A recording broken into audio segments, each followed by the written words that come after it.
오늘은 먼저 이재명 대표 얘기를 해보면 어떨까 싶습니다. 지난주에 이 대표가 신년 기자회견을 했는데요. 네. 보통 기자들이나 이제 정치권에 계신 분들은 이런 회견문을 조금 일찍 받아보잖아요. 네네. 회견 전에. 아, 네네. 기사를 뭐 준비하고 네. 이런 과정에서 근데 쭉 읽는데 그야말로 저는 대선의 출사표 같았거든요. 아. 네, 하나하나 이야기를 해보면 네.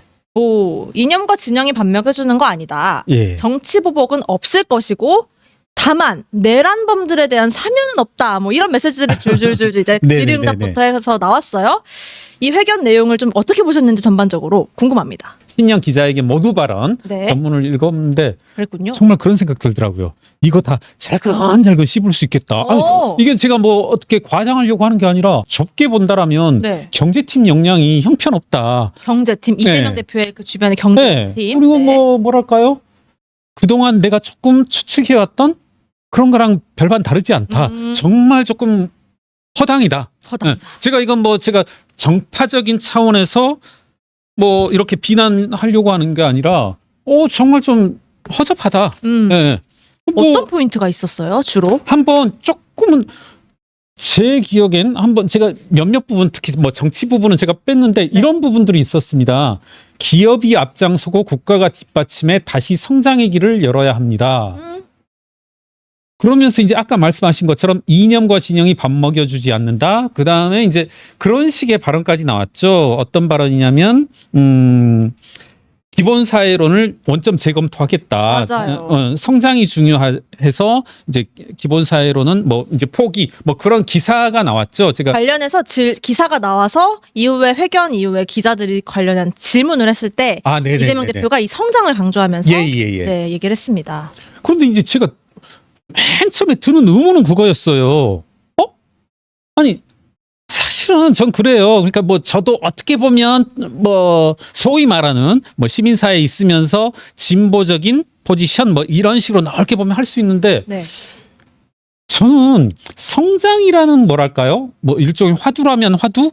이것은 우리 사회가 조금 제가 거칠게 말씀드린다라면 자본주의 사회에서 성장 동력이 멈춰버리면 이거 어떻게 보면 제가 조금 오버해서 말씀드리면 경제가 급격한 몰락이 올 수밖에 없거든요. 네. 그러니까 가끔 종종 뭐 소위 진보 진영 내에서 뭐 이렇게 앞으로는 인구도 감소하고 유시민 씨도 조금 그런 비슷한 뉘앙스로 말씀을 하거든요. 유시민. 네. 경제학과 출신 유시민 씨가 가끔은 야 인구 감소 받아들이고 어떤 저성장 내지는 뭐 마이너스 성장 이런 것도 감내해야 된다라는 취지로 말씀하는데 저는 일단 결론부터 그러면 만약에 우리나라 성장이 예를 들어 3%였다. 2024년이 3%고 올해가 뭐 2%다. 네. 1.5%다. 1%다. 이렇게 가면은 조금 제가 거친 표현을 쓴다라면 착살 나는 겁니다. 네. 뭐 동결됐다. 뭐 마이너스 1%다. 마이너스 2%다. 네. 사실 IMF 때 다 그런 거거든요. 이때 우리가 뭐 제가 굳이 작살났다는 표현을 쓰는 건 여러 층위가 있을 텐데 가장 먼저는 뭐 하위층 분들 네. 끝 나락 없이 이제 몰락해 가는 거고 이영세 자영업자들 몰락해 가는 거고 물론 대기업들도 뭐 어려워지죠. 어려워지긴 하겠지만 이렇게 낮은 층들이 계속 이렇게 뭐랄까요? 급전직하 네. 나락으로 빠져드는데 저는 그랬어요. 이제까진 그러면 이분은 성장을 염두에 안 두고 했었나? 약간 이제 그 이분의 어떤 긍정적인 것 중에 하나가 자신의 어떤 경제 정책의 핵심이 기본소득이었잖아요. 기본소득, 기본사회, 당원인가요? 당령에 넣기도 했죠. 그렇게 알고 민주당. 있습니다. 네. 당원에도 있는 것으로 알고 있습니다. 예. 그렇다면 저는 그럼 그간 주장했던 기본소득이라고 하는 것은 성장이라는 것을 염두에 두지 않은 거냐. 지금 이제 그런 식의 답변이었잖아요. 그러니까 우리는 성장이 더 중요하기 때문에 흥묘백묘론을 이야기하면서 성장을 강조하고 네. 그렇기 때문에 성장을 우선시해야 되기 때문에 기본소득은 제쳐놓겠다. 이런 건데 전 어떻게 보면 진솔한 자기 고백일 수도 있다. 그간의 기본소득이라고 하는 것이 성장을 전혀 염두에 두지 않는 그러니까 뭐랄까요 약간 이념지향적인 제가 이런 표현도 좀 그렇지만 소위 말하는 이 이재명 캠프에서 이재명 대표 그 주변에 뭐라고 하나요? 경제 브레인들이라고 하나요? 네. 그런 분들이 조금은 이제 그런 식의 사고방식, 1980년대, 90년대 막 종속이론이라든가 소위 이제 비주류, 이제 정확히 말하자면 약간 마르크스주의에 경도된 그런 이제 경제학자 분들이 좀 있으시더라고요. 근데 그런 분들이 생각에는 결국 이거 아닌가. 그래서 저는 상당히 의아했어요. 그런데 네. 제가 오늘 이제 좀 찾아봤는데 네. 2020년 7월에 이제 인터뷰를 한 겁니다. 네. 그 내용 중에 하나가 이렇게 되어져 있습니다. 이 빨갛게 제가 박스를 쳐놨는데 기본소득은 성장 전략이다. 성장 전략이다. 네. 네. 이번에 한 말과 좀 배치되네요. 그렇죠. 또 이제 그것에 대해서 이제 그 청관율 기자가 이러하니 만큼 그게 좀 가능하냐. 너가 앞선 대답에 이제 단서들을 쭉 다는데 그게 제가 봐도 조금 모순이 있거든요. 이제 그걸 지적하면서 경제 선순환하고 경제 성장은 좀 다른 범주다. 성장까지 가능하냐. 그러니까 이제 성장 전략 맞다. 이렇게 답변을 하거든요. 네. 네. 그러니까 저는 여기에서 드러나는 게 뭐냐면 이재명 대표의 어떤 적나라한 특성. 네. 과거에는 2020년에는 기본소득이야말로 성장 전략이다. 예. 네. 이렇게 해놓고선 지금도 성장을 염두에 둬야 되기 때문에 기본소득은 뒤로 젖혀두겠다. 네. 여러분 그러니까 제가 이런 말씀 드리는 좀 취지를 아시겠죠? 그러니까 과거에는 기본소득이야말로 본인의 어떤 경제 성장 전략인데 경제 성장 전략이라고 해놓고서 지금에 와서는 야 기본소득은 경제 성장 전략과는 달라. 뭐 이런 거 하나랑 또 하나는 또 제가 뭘 봤냐면 네. 이분 그러니까 저도 이제 기억이 나는데 먼저 여러분한테 한번 질문을 한번 드려볼게요. 이재명 대표가 기본소득을 포기한다는 거 좀 기시감 있지 않으세요? 언제 또 과거에 그랬었나요? 했었죠. 한 번도 그랬었어요. 그랬죠, 후퇴를 그랬죠. 시켰었나요? 네. 제가 한번 찾아보니까 네. 있어요. 그것도 언제냐면 2021년 12월. 대선 때네요. 그렇죠. 예. 그때 이제 뭐 한겨레 기사입니다. 제목이 뭐라고 하냐면 지킬 약속만 한다던 이재명 기본소득 공약까지 후퇴 시사. 이때도 실제 그래서 말 많았고 실제로 지난 대선 때 여러분 기본소득이 이렇게 많이 쟁점으로 올라서질 못했어요. 맞아요. 예, 어느 예. 순간 좀 사라졌어요. 예. 논의에서. 그리고 이제 그때 저도 이제 캠프 쪽 분위기, 네. 이제 윤석열 캠프 쪽의 분위기를 좀 봐서 아는데, 야 이거 조금은 뭐랄까요 공격 소재를 잃어버렸다. 아하. 뭐냐면 사실 이제 조금 정리해서 말하면 이재명도 이런 이야기를 했어요. 이재명도 여기에서 또 하나 재밌는 이야기를 해볼게요. 무슨 말을 했냐면 이재명이 이거 찾아보시면 있습니다. 제가 찾아본 건데 기본소득 정책이라고 하는 것은 진보적이지도 않고 보수적이지도 않다. 어떤 꼬리표가 있는 게 아니다. 네. 그러니까 뭐 좌파다 우파 정책이 아니고 어떤 가치 중립적인 거다. 저도 한번 찾아보면 미국에서는 상당히 극우 정치인이 이 기본소득을 도입해서 활용한 적도 있고 네. 그러거든요. 그러니까 사실 그래요. 오히려 상당히 진보적인 학자들, 진보적인 학계가 전 세계적으로는 기본소득은 이거 말도 안 되는 거다. 굳이 이야기하자면 기본소득은 포퓰리즘적인 성격으로 봐야 되겠죠. 네. 포퓰리스트 성격이지 네. 이걸 무슨 진보적이다, 보수적이다 이렇게 할 수 있는 게 아니다. 저는 굳이 좋게 표현하자면 가치 중립적이다. 그렇군요. 어떻게 시기적인 맥락, 어떤 장소적인 맥락에 따라서 그것이 어떻게 또 운용되느냐에 따라서 네. 진보적으로 보수적으로. 근데 하나 느낀 건 썩 기본소득이라고 하는 게 매력적이지 않다. 그래요. 여러분 한번 이런 식으로 생각해 봅시다. 무슨 말씀이냐면 기본소득해서 뭐 마치 자신들이 진보적인 것처럼. 그리고 또 하나 전 웃겼던 게 뭐냐면 약간 다른 데 잠깐 갔다 와보자면 네. 같은 맥락입니다. 이렇게 이재명이 기본소득을 철회하겠다. 기본소득을 후퇴하겠다고 하니까 사실 이때 2021년 한겨레 기사도 취지는 그거거든요. 야 어떻게 이렇게 우클릭하냐. 너 이재명 하면 진보적인 경제정책을 시행할 것으로 하는데 왜 이리 우클릭해. 이런 이제 좀 문제제기 성격의 기사거든요.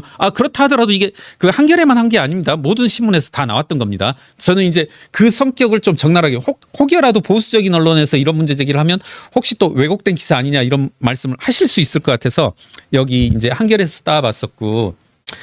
근데 이번에도 제가 하나 기억하는 건 한국노총에서 그런 걸 했더라고요. 네. 그러니까 기본소득을 철회하겠다. 기본소득을 잠정적으로 추진하지 않겠다라고 하니까 왜 민주당은 이재명은 우클릭하냐. 이건 우클릭한 게 아니에요. 예, 그냥 뭐 아까도 말씀드렸지만 이재명도 인정하지만 이건 아무것도 아니에요. 그냥 하겠다고 했다가 네. 그리고 또 조금 제가 비꼬듯이 이야기하면 이재명한테는 흔히 있는 일인 거죠. 뭐 하겠다고 했다가 안 하는 거. 그리고 한번 여러분 어렵게 생각하지 마시고 전 그래요. 경제학적으로는 저도 회계사니까 경제학을 조금 공부했으니까 이런 식으로 한번 생각을 해보자고요. 인당 뭐 예를 들어서 100만 원을 인당 200만 원을 네. 뭐 연간이 됐든 뭐가 됐든 이렇게 지급하면은 여러분 그거 어떻게 지급하겠습니까? 여러분 어렵게 생각하지 말자고요. 연간 200만 원을 지급하는 방법 뭐 기분은 좋죠.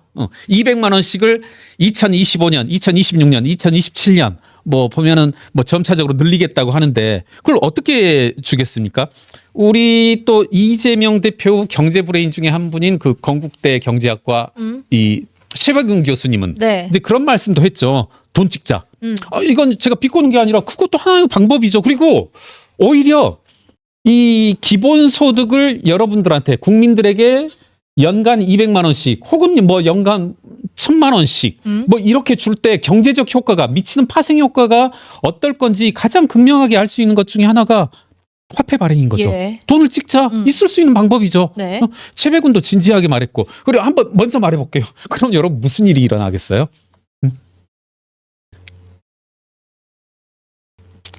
여러분한테 기자님들한테 PD님한테 김경률한테 연간 200만 원씩 1000만 원씩을 돈을 찍어서 줘. 그만큼의 인플레이션이 일어나고 그렇죠. 그만큼의 화폐 가치가 하락이 되고 네. 시간 먼저 받은 놈 먼저 쓴 놈 가격 인상이 인플레가 일어나기 전에 빨리 물건 산 사람은 조금 시기적인 이득은 볼지언정 네. 결국 1년이 지나고 2년이 지나고 3년이 지나면 그만큼의 물가가 인상되고 아무런 경제적 실익이 없겠죠. 예. 자 그러면 화폐를 찍어서 한다. 그것은 정말 정말 이건 엄발의 오줌 누기란 말이 딱 맞는 거죠. 근데 결국은 모든 정책이 다른 대안들이 결국은 이것에 준하는 경제 효과가 일어날 수밖에 없는 거죠. 네. 자 그럼 또 하나 있는 게 채권을 발행해서 한다. 있을 수 있는 방법이죠. 국채를 발행해서 국채를 열심히 뭐 예를 들어서 20조를 발행해서 2020년도분 기본소득을 한다. 2026년도분 한다. 네. 예. 이것도 그러면 결국은 국채이니까 갚아야 되잖아요. 그렇죠. 누가? 국민들이. 우리가. 네. 그러니까 이건 어떻게 보면 복불복의 싸움이죠. 뭐 약간 과장되게 하면 러시안 룰렛처럼 네. 돈 버는 놈들은 따로, 빚 갚는 놈들은 따로 있고 쓰는 놈들 따로 있고. 역시. 이게 과연 정의이냐? 이게 과연 또 뭐라고 할 수 있을까요? 진보적이냐? 이게 과연 민주적이냐? 네. 저는 진짜 묻고 싶어요. 이재명의 경제정책 중에 진보적이라고 할 수 있는 게 있나? 다시 돌아가서 지금도 가끔 저한테 막 문제 제기하는 사람들이 있거든요. 네. 금융투자소득세, 금융투자, 금투세, 네. 금투세. 결국은 해야 되지 않냐? 저도 해야 된다라고 생각하거든요. 네. 그런데 그 금투세를 실행하는 방법이 민주당이 하는 입법한 대로 했어야 되냐는 거죠. 저는 아니라고 보거든요. 예. 네. 지금 이것도 민주당은 자기들이 뭔가를 가져와서 진보적이다 하는데 이게 뭐냐는 거죠. 저는 이건 포퓰리즘 이외에 아무것도 아니다.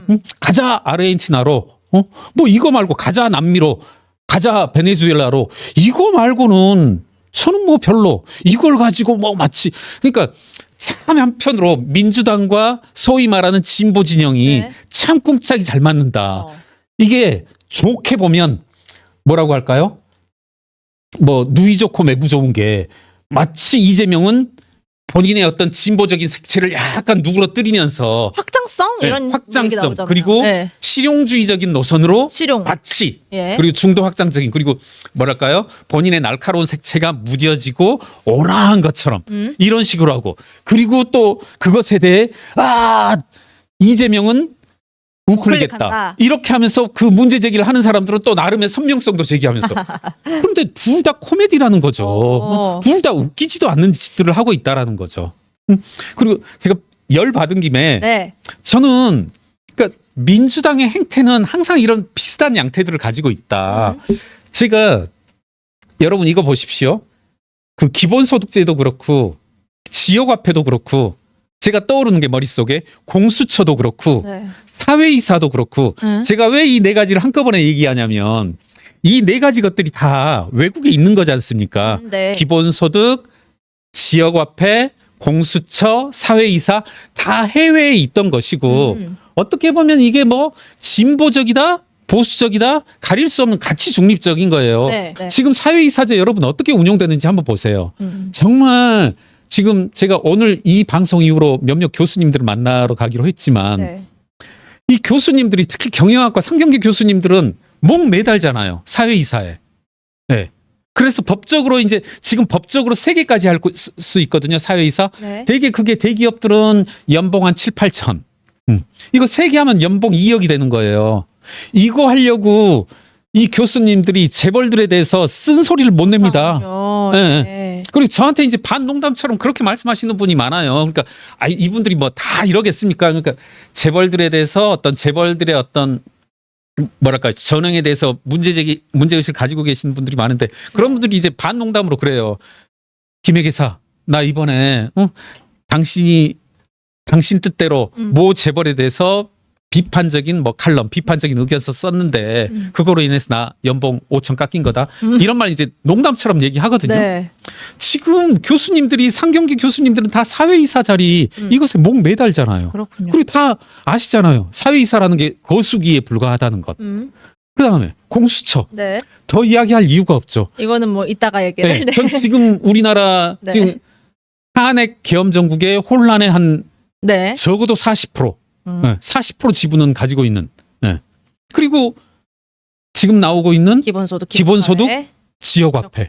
이거 뭐 어디에서 외국에서 하나 신기한 거 있으면 그냥 가져와서 자기 집한테 선물하면 되는 거잖아요. 애들한테. 그걸 마치 진보적이고 뭔 거 마냥 포장을 했다. 네, 마치 약장사들처럼 네. 그런 거다. 저는 그래서 좀 이재명 대표의 네. 경제팀이 좀 한심하다. 역량도 좀 많이 딸리는 것 같고